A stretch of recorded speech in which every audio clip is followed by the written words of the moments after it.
It's What's New in Electronics TV at productronica 2021, day 2. I'm joined by Rob from BTU International. That's right. Now, thanks for coming over. Absolutely. Glad to be here. Yeah, yeah, actually, rather than looking at each other on the TV screen. In the chat we just had, actually, before the interview, you've got some big developments, actually, haven't you? Factory in Shanghai, you said. Yeah, just recently, back in early September, we moved into a brand new factory. It's about twice the size of our previous factory in Shanghai. It's going to allow us to increase our footprint, increase capacity, which is needed right now based on the business levels. So that was great news. The factory was done on schedule and on budget, which is always that's always very beneficial. So we're very happy to open that factory. We'd love to get over there and do a proper grand opening, although that has proved to be difficult with some of the travel restrictions. Yeah, I bet. So when did that start happening? So we started that the original groundbreaking just a couple of years ago. So we started looking at different sites. It's about 1.5 miles from our existing factory, so made it really easy to move the workforce as well. Yeah.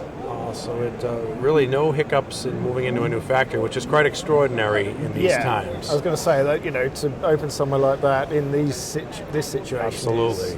We have a great team in Shanghai as well that made it happen, and we worked with a project management company as well that made sure if there were any issues, they were resolved in a very timely fashion.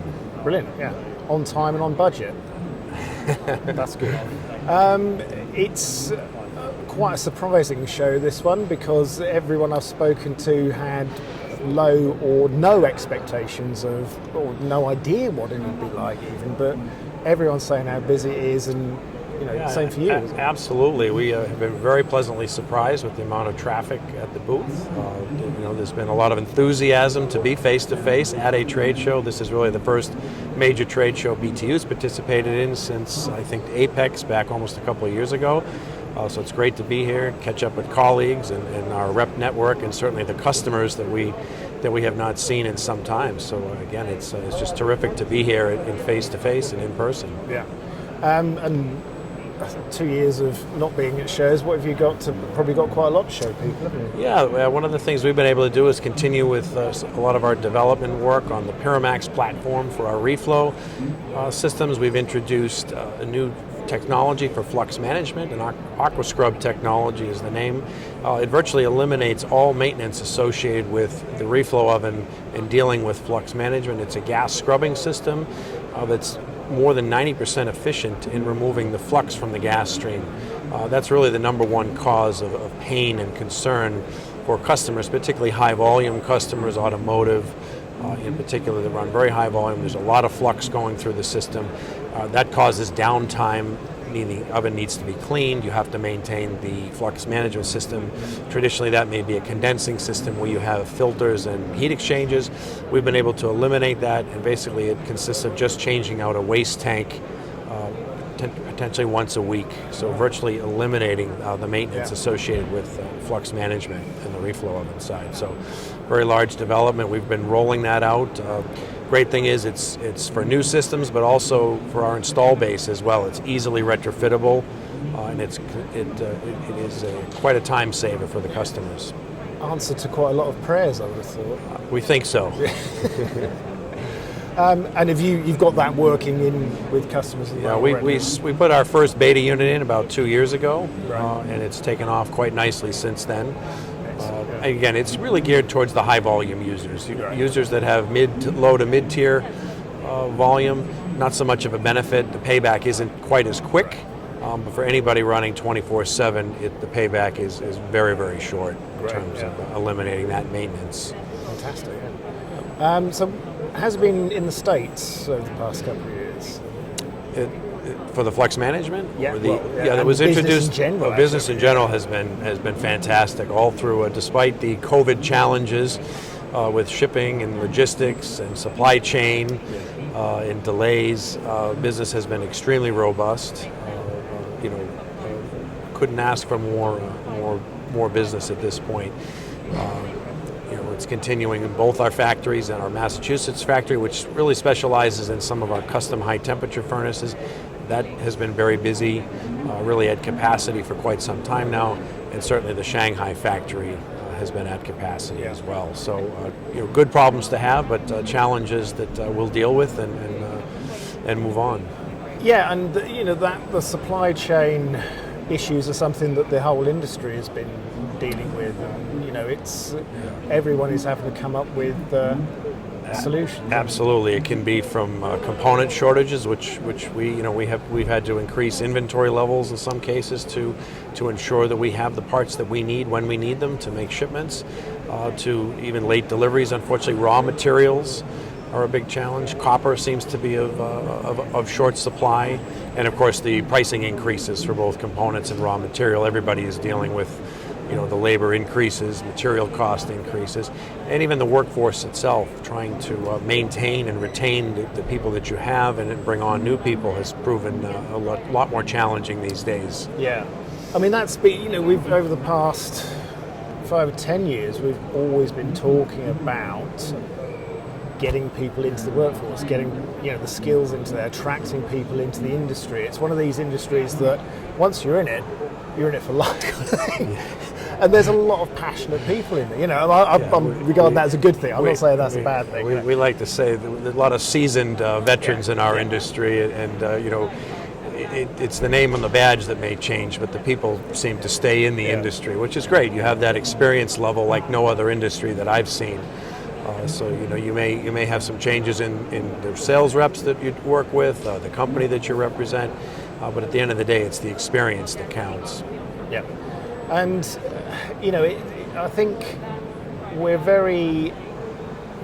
been saying to everyone that every business has always talked about being adaptable, agile, resilient, these sort of things. Well, this last 2 years has really tested that.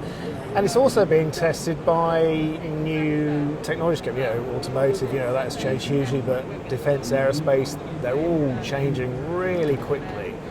And, business is keeping up with those, need the support of companies like you to ensure that they can be efficient and nip out all of those little gaps and problems. Absolutely. I mean, our business typically was very face-to-face, whether it be in the front, in the sales channel right up front, or certainly the service and support was always typically a face-to-face type business. We've had to adapt. Obviously, Zoom, I think everybody is now used to doing a Zoom call or a Microsoft Teams call, whatever it may be, to do sales calls remote, to do customer support remote, to even do equipment startups with the customers. We've had to do that remote in some cases, depending on where it was. We had limitations in what countries we could go to. Certainly with quarantines in certain locations, it's been quite a challenge to give the customers what they need, and we like to think that we've been able to provide that excellent customer service all throughout the COVID situation. This is, like we were saying again before the interview, that this is one of those shows where you come to see equipment, isn't it? It's heartening to see that so many people have bought so much equipment, actually, isn't it? Oh, absolutely. In our industry, I don't think there's another show in the world that you'll see this much equipment. Even Apex is nowhere near the size of Productronica. Having the show every 2 years, I think people don't want to miss that show because now they won't be able to get back here for 2 years. So I think that's why the attendance is far better than people expected. And the exhibitors' attendance is always good here as well. Yeah, definitely. I mean, although there are gaps, it's still a big show. It is a big show. Yeah, a lot of space to walk around and get very tired. How do you see, so you'll be at Apex next year. Do you see things now? I mean, although business is good, really picking it up even more now that people can get around and. We're hopeful. We're optimistic that Apex is scheduled. I think it's the end of January, so it's a little earlier this year. We'll probably be in the same situation where we'll be wearing masks for the most part. But if we can have trade shows, one of the things that people have talked about here is it's nice to be getting back to what we do, and trade shows is a big part of what we do as the industry. It's to be able to show off the new developments, the new products, new services that we have. And trade shows is one of the big venues that we use to do that. So it's great to be back and do that in person. I think it has proved, like you say, it has proved the value of them, hasn't it? Because there was before there was we need to attend because if we don't, it's negative if not there. Well, there's always that perception of, Yeah. if a company such the size of BTU, which is very well known in the industry, doesn't show up, Yeah. what happened? It's You know, gossip. where are they? Yeah, What's exactly. going on? Yeah, but actually being here, you realise the value of the conversations around the business side of it. You know, it is that, you know, social interaction, and I think people have made a good point. You know, a lot of companies have gained employees during this time who haven't actually met even their work colleagues. A lot That's of the right. time. That's right. That's you know, it's one thing to meet over a Zoom call. It's another thing to meet face to face. Yeah. We need to get back to the norm. Definitely, yeah. Well, thanks for spending the time. Great to see you. Yes, thank you I for hope having the me. Hope the rest of the show is as busy as it has been. Thank you very much. Thank you.